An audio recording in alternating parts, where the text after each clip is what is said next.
Measures of poverty. Measures of poverty का मतलब poverty major करने के तरीके कौन कौन से हैं। सर अभी आपने बोला कि एक तो इनकम लेवल देख लिया आपने, वर्ल्ड बैंक ने भी इनकम लेवल की बात की $1.90 पर डे की। फिर आपने बोला से भारत ने कंजप्शन लेवल की बात कर रहा है, ये दो तो आपने बता दिए। और भी लेवल है जिससे गरीबी नापी जाए? हाँ, बहुत सारे लेवल हैं, बहुत सारे तरीके हैं, बहुत सारे वेज हैं। तो वो लिखो सबसे पहले क्या है इनकम। इनकम लेवल जैसे वर्ल्ड बैंक ने बोला $1.90 पर डे से नीचे वाले कौन है? Extreme poverty. 3.10 पर डे के हिसाब से क्या है, वो कौन है? Moderate poverty. तो बेसिकली ये जो एक इनकम लेवल को देखकर जो पॉवर्टी की मेजरमेंट है ना, ये डेवलप्ड नेशंस में बड़ी अच्छी है। अब क्यों? डेवलप्ड नेशंस में ना आपकी जो इनकम होती है ना वो एक नंबर पे आती है। डेवलप्ड नेशंस जो है ना वो ऑर्गेनाइज्ड है, वहाँ पे सैलरी आपकी बैंक अकाउंट में मोस्टली लोगों की आती है, ट्रांजैक्शंस होती है, डिजिटलाइज्ड इकोनॉमीज है वो वाली, है ना। वहाँ पे पता लग जाता है कि आपकी इनकम कितनी। आप जो मर्जी सर्वे में झूठ बोल लो, लेकिन अल्टीमेटली तो पता लग जाएगा ना आपकी कितनी इनकम है, आप $2 पर डे कमा रहे हो कि नहीं कमा रहे हो, राइट। लेकिन जो डेवलपिंग नेशंस या अंडर डेवलप्ड नेशंस है लाइक इंडिया, वहाँ पे ये जो इनकम वाला है ना वो सिस्टम चलता नहीं है। क्यों?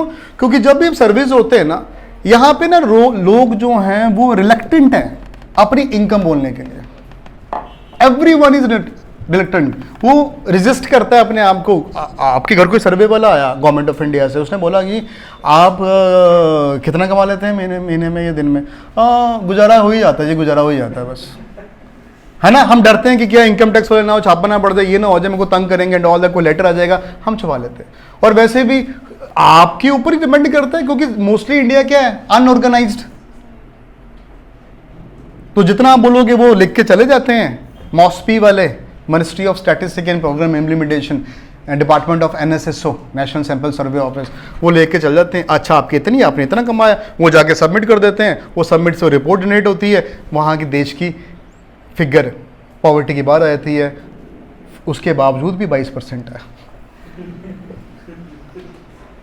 अल्टीमेटली नीचे भी हो सकती है, ऊपर भी हो सकती है, कुछ भी हो सकता है। मेरे ख्याल से 22% गरीब नहीं है, नीचे ही होंगे। हम गरीबी जानबूझ के शो करते हैं कि शायद कुछ मिल जाए। हम गरीब कहलाएंगे तो गवर्नमेंट कुछ देगी, हम कह देंगे नहीं तो हम तो अच्छा खासा चल रहा है हमारा, कहेंगे फिर ये शायद हमें इग्नोर करके यहाँ से चले जाए। इस करके इन नेशंस में इनकम लेवल नहीं चलता, अच्छा इंडिकेटर नहीं है, मेजर नहीं है वो। इस करके भारत ने भी नहीं लिया। भारत कहता छोड़ दो उसको। समझ आई भारत ने क्यों नहीं लिया इनकम लेवल को? अब एक और measure, that is GDP per capita. एक तो मैंने आपको करवाई थी GDP, नहीं GDP पता तो जाके वीडियो देखो। GDP की पूरी डिटेल मैंने इस वीडियो में दी हुई है। GDP क्या है, GDP factor, price, cost price, सब वो यूट्यूब पे पड़ी हुई है, ठीक है। GDP पर कैपिटा मतलब जितनी भी GDP है पूरे कंट्री की, उसको डिवाइडेड बाय पॉपुलेशन कर दो तो पर कैपिटा GDP एक आ जाएगी। एक आदमी पे कितनी GDP, तो वो हिसाब से अगर आप कम है तो आप गरीब है, ज़्यादा तो आप ठीक है। मेरे ख्याल से ये भी कोई इंडिकेटर अच्छा नहीं है, क्योंकि ना GDP एक एवरेज है, इसमें एवरेज वैल्यू आती है। आप समझो ध्यान से, ये पूरी कंट्री है, मान लो 100 करोड़ जनता रहती है यहाँ पे, ठीक है। आपकी GDP आई 1 लाख करोड़।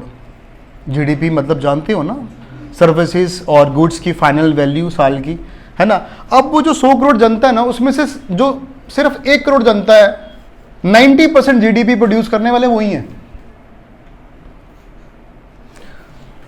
तो पैसा कौन कमा रहा है? वो 1 करोड़ जनता ना, 99 करोड़ ने तो GDP प्रोड्यूस नहीं की, लेकिन जब आपने डिवाइड किया आपने सबको ले लिया। तो वो एक एवरेज जो वैल्यू होती, वो एक सटीक वैल्यू नहीं होती कभी भी। मान लो एक और एग्जांपल देता हूँ, ये क्लास है, हम सारी अपनी इनकम जोड़ लेते हैं, ठीक है। अब सब क्लास में I am earning, you are earning, 1-2 बंदे और हैं वो अर्निंग है, ठीक है। बाकी बेरोजगार है ना यहाँ पे, गरीबी के शिकार है ना यहाँ पे इस टाइम। तो हम सारे जोड़ लेते हैं और जो डिवाइडेड बाय, मान लो 10 लाख रुपए इनकम आ गई मंथ की, ठीक है, डिवाइडेड बाय दिस पूरी, तो पर कैपिटा इनकम आ गई, है ना। मान लो 50 हज़ार रुपये आ गई, खुश हो गए आप। अकॉर्डिंग टू फिगर आप 50,000 पर मंथ कमा रहे हैं, लेकिन रियलिटी में क्या है, इसमें से 2-3 बंदे हैं जो 9-9.5 लाख रुपए तो वही कमा रहे थे। तो फिर ये कौन सा माप हुआ गरीबी देखने का? ऐसे तो आप सारे अमीर हो गए। मैं तो कहता हूँ अंबानी की वैल्यू लो, उसको पूरी कंट्री से डिवाइड कर दो, सारे अमीर हो जाएंगे। बट अल्टीमेटली ऐसा नहीं है ना, हम सारे मतलब मोस्टली गरीब है ना, राइट? क्लियर? तो ये भी गलत हो गया जीडीपी पर कैपिटा। ओके, अब तीसरा लेवल क्या है? कंजप्शन का। कंजप्शन किसकी? ऐसा भी होता है कि ड्यूरेबल गुड्स की कंजप्शन कितनी है, आप लैंड की कंजप्शन क्या है, कंज्यूमर गुड्स, आपके घर में फ्रिज है, आपके घर में एसी है, आपके घर में बेड है, आपके घर में वॉशिंग मशीन है, गीज़र है, वो भी पूछते हैं। अगर है तो फिर आप गरीब कैसे? अगर आप इन चीज़ों के कंजप्शन कर रहे हो तो फिर गरीब कैसे हो यार? और कंजप्शन जो फैक्टर है वो मेरे ख्याल से एक स्टेबल फैक्टर है। कैसे? कंजप्शन फैक्टर जो स्टेबल है, जो कंजप्शन चाहे कैलोरी की हो चाहे कंज्यूमर गुड्स की हो, ये ना स्टेबल रहने की कोशिश करती है। आप आज जितना खा रहे हो, मैं मोस्ट प्रॉबली कल भी तो नहीं खाओगे। आज 3 रोटी कोई खा रहा है तो कल भी 3 ही खाएगा, कल 30 रोटी खा लेगा। Over a period of time ये जो कंजप्शन लेवल है ये स्टेबल रहता है। आपके घर में लास्ट टाइम जब फ्रिज आया था, रोज थोड़ा फ्रिज लेने चले जाते हैं वहाँ पे बाहर, रोज थोड़ा वॉशिंग मशीन आती है, रोज थोड़ा कार्स आती है, रोज थोड़ा ड्यूरेबल गुड्स आते हैं। तो ये क्या है? स्टेबिलिटी शो करता है। तो कहीं ना कहीं ये मोर एक रिलायबल इंडिकेटर है to measure the poverty, consumption. इसी करके भारत ने भी कंजप्शन ऑफ कैलोरी को लिया वहां पे, ठीक है। लेकिन एक प्रॉब्लम आती है इसमें भी कि अलग अलग कंजप्शन नीड्स भी हो सकती है बंदे की। एक प्रेग्नेंट वुमेन की कंजप्शन नीड्स अलग हो सकती हैं, और एक मजदूर की अलग हो सकती है, एक टीचर की अलग हो सकती है, एक स्टूडेंट की अलग हो सकती है, एक जिम वाले जाने की अलग हो सकती है। तो आप यहाँ पे थोड़ी प्रॉब्लम आती है। अब है food spending habits.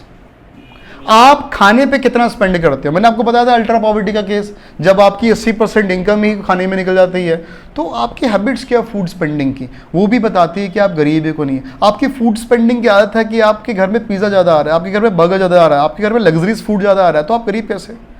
Food spending आदत में ऐसा आ रहा है कि आपके घर में सिर्फ चावल आ रहा है और चावल सारा खानदान खा रहा है, हाँ, और वीट कभी कभी आ जाता है, चावल मोटा चावल ज़्यादा आ रहा है फूड स्पेंडिंग आदत में, तो वहाँ से पता लगता है कि अल्टीमेटली आप गरीब हैं।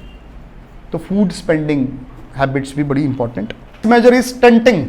कभी वर्ड सुना ये स्टंटिंग? हाँ, दिल वाली स्टंटिंग नहीं है। स्टंटिंग कौन सी है? ये स्टंटिंग का मतलब एज और हाइट में क्या रिलेशन है।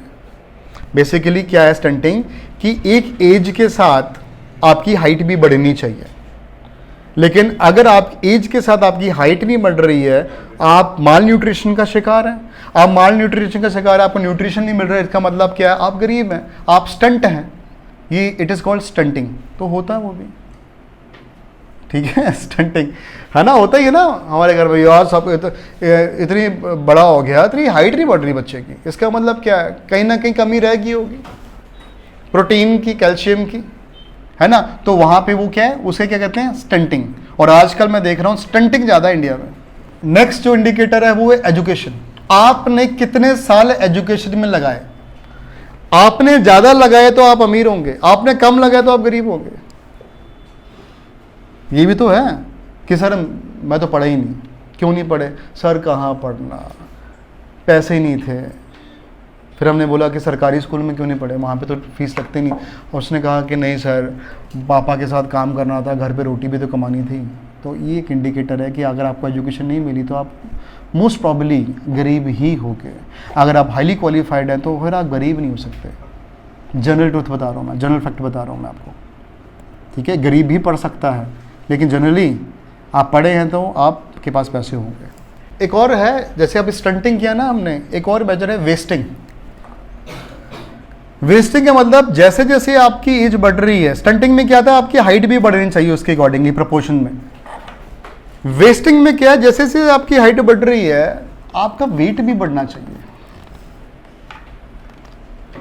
अगर हाइट के अकॉर्डिंग वेट नहीं बढ़ा तो आप माल न्यूट्रिशन का शिकार है।